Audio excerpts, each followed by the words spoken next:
Hello, my fellow gaming enthusiasts. This is the next installment of my 30-day world, and it is late evening, not quite midnight yet. We have a freezing, drizzly rain. Some of the side streets are a bit hairy, but otherwise it's not too bad. I'm sitting in front of a place called Hana Ramana Sushi or something. It's part of a Bridgewood Mall complex. It's a 5,000-gallon interceptor. That means roughly 4 trips for me, 3 to the WRA to dump, 1 partial. We have over here off to the right is Pancheros, which is also part of the mall, and they have a separate interceptor over there, which is 10,000 gallons, which is coming up, I think, next week or in the week after, and that'll be 10, 12-hour day, which is a good day for the fat man. That makes for a good paycheck. This one here, they scheduled me 10 hours, but I don't think it's going to take more than 6, maybe 8 if I kind of stretch it out a hair. Looking at my notes and crossing off the ones I've already got to, there's a couple here that seem to run together. So we'll kind of address them. What prominent fantastical bodies of waters are there? Are there many underground locations beneath your world? Let's take a look.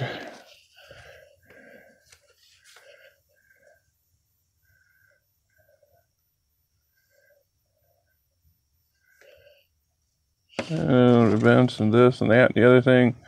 Tech levels, blah, blah, blah. Oof.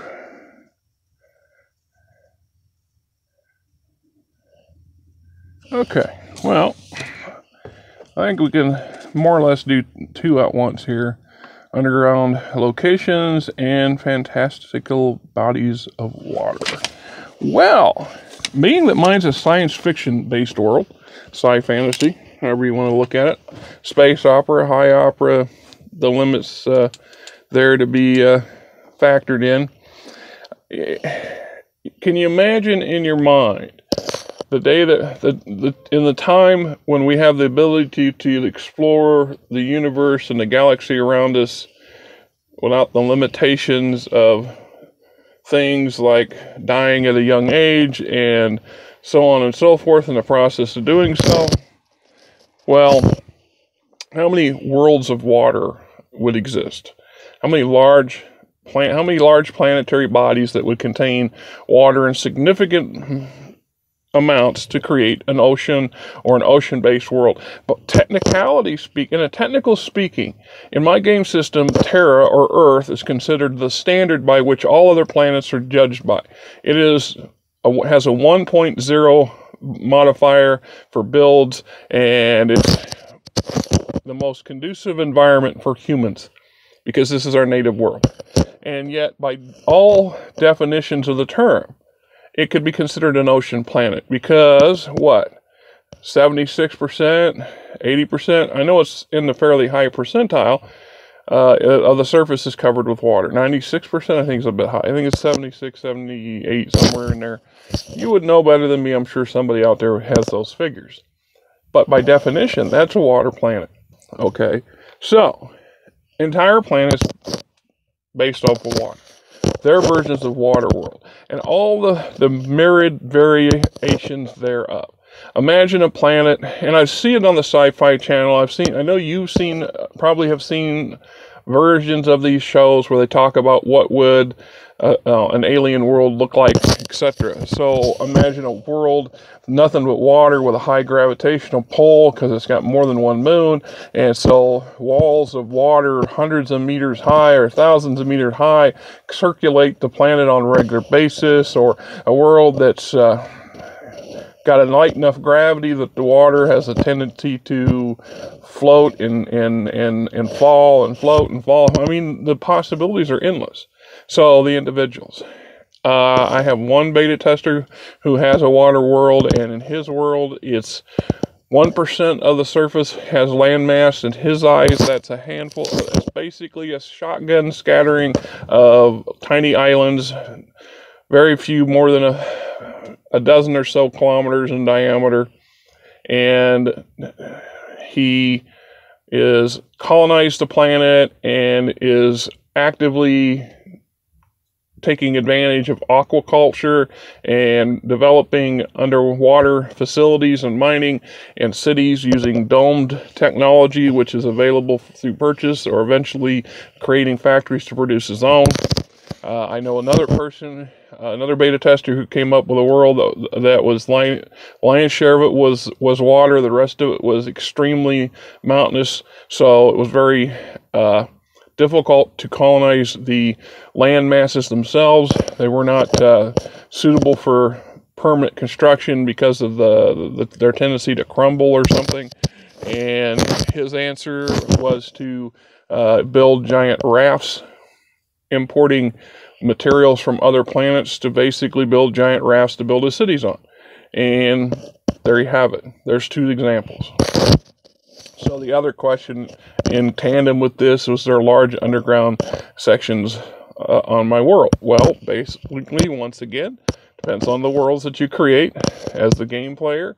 What you're the designer of your own worlds. You can use some basic mechanic roles that's available in the book for world creation, but the lion's share of it's up to the individual. And I always encourage the players to be creative, to think outside the box within reason. I mean, if you want your version of Pandora with floating islands in the sky, so be it. If you can give us a passable scientific reason for it to be plausible, so be it. So if you have a planet that's gaseous in form, but has like Bespin has a layer of breathable air atmosphere conducive to the human body, and you want to have giant, massive, megalithic whales floating through, giant bags of whatever floating through the air, and you with terrain that's developed on their backs, and you want to colonize them. Awesome, because that's in the tradition of the old sci-fi, the old science fiction masters of the 40s and 50s. It's an awesome idea. If you come across a world that's honeycombed, potentially, if we go and look at Star Wars and Naboo, what do we have? We have an ocean-dominant world where all of its water seems to be fresh water, and it's interconnected because the planet's honeycombed with massive chasms and connecting tunnels, and who knows what else goes on down there. And it's a beautiful sci-fi, beautiful futuristic, beautiful alien environment. And what a place to build a colony on and to build stories around. At the end of the day, that's part of what Stellar Frontiers, Interstellar Frontiers, however you want to look at it, is to find ways to creatively tell your story to other people if they choose to read it. Otherwise, it's to entertain yourself. So if you're happy with it, it's an awesome thing. Now, towards that end, in the equipment guide, there are some technology to assist you in exploiting these environments. The most common, most common device used for combating hostile environments, and an aquatic environment is extremely hostile to a non-aquatic race. I mean, how long can you hold your breath? Long enough to farm a field or build a factory or whatever? Not so much. And so we have dome technology. We also have prefabs. So, prefabs of Tech 3 or higher are enclosed and are rated for hostile environments, which means they can be set up on the surface of an airless moon. They can also be set up on in the depths of a water planet. I don't go to the great level of saying, here's the limitations of these devices, blah, blah, blah. I just say, here's what you have. You can purchase them, or you can eventually build custom factories to produce your own, so on and so forth. We also have giant boring machines and small boring machines, i.e. the tunnel diggers that we see today that we use to build things like the channel. Well, the technology would exist, and you can utilize them to increase mining production or use them to build underground cities. If you have a planet that's hostile to a surface environment or cost prohibitive, building underground is logical.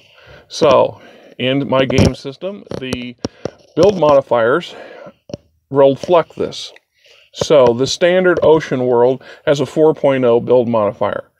So if I want to build, whether I'm building on the surface of the water or I'm building on the surface, under the surface of the water, it's going to cost 4 times as much for materials and credits to build anything.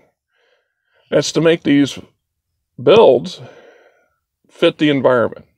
All that extra expensive material goes into making them survivable. So if I'm taking a Tech 1 class, a Tech 1 housing concern, which can be conformed however you choose to conform it, but generally speaking holds 10,000 citizens, in a pinch 15,000 citizens, at a slight modifier for negative social issues, but on a 1.0 world, it's only going to cost you maybe 50 tons worth of various materials and a handful of credits. To build it on an ocean planet, now we're talking 200 tons of material and possibly 20 or 50 credits, depending on the actual base cost. So you see, now if I'm going to build this on a volcanic planet that has a sulfuric atmosphere and it's non-breathable, my build modifier there could be 8.0. Now I would need 8 times the material and 8 times the credits to build the same thing. Now in the case of an underground facility, well, if I can build below ground and contain it, in theory, I can reduce my cost of some construction considerably. They're still going to be higher than the standard 1.0, but that's because that's the nature of the beast. And you're going to, the fact that you have the equipment, the technology, the digging machines to allow you to do it reduces build cost. The case of the domes, well, the dome simulates the interior of a pressurized dome, simulates a Tech 1, or I mean a standard 1.0 environment, the standard Terran environment. So building a factory or building a mining facility or building a residential complex under a dome is only going to cost one for one. So we're back to using 50 tons of material and 8 credits to build, because we put in a 300 credit dome. And the dome is going to protect the building. It's going to replace the need for a much more material use of the build itself, making the build resistant to the hostile environment. Now, there's trade-offs for that.